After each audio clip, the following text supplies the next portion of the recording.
Thank you, Dave, and greetings to all once again. Let me pick up from what you just said about the situation in the Philippines, while our friends from the area will brief her on the very latest developments. Apparently, the government of the Philippines is opening investigations on police brutalities because, as we know, the mechanisms that would trigger the jurisdiction of the ICC include also complementarity. And only if a country or a member state has ratified, and in the case of the Philippines, they have ratified, but they have now de-ratified the statute, so they left the ICC a couple of years ago.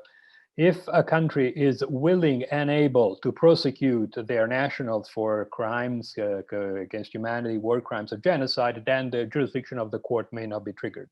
And there was an article in the Economist a couple of weeks ago that was saying just that one of the reasons why some investigation have started and may bring to trial 6 people, I guess, would be one of these.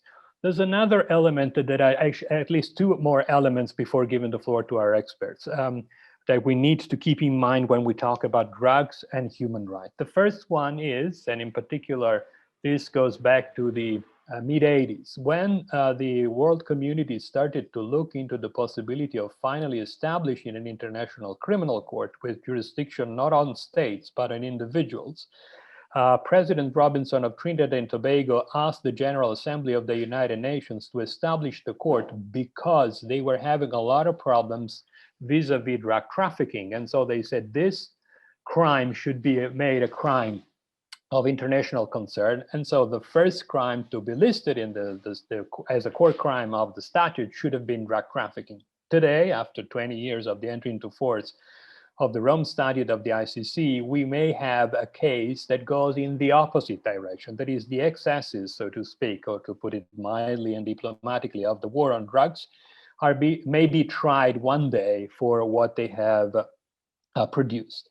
And the second element that I wanted to highlight here is that despite all this being known worldwide, and with DRCnet and other NGOs, No Peace Without Justice, as well as the Associazione Luca Coscioni, that co-hosted a few side events talking about specifically the situation of the Philippines. So despite knowing what has happened in the Philippines and elsewhere, I mean, the Philippines is only the most egregious case, but also Thailand in the past, Russia, Latin America, also in parts of Europe, there is a police brutality usually committed against non-European nationals, for instance, when it comes to try and contain the drug trafficking.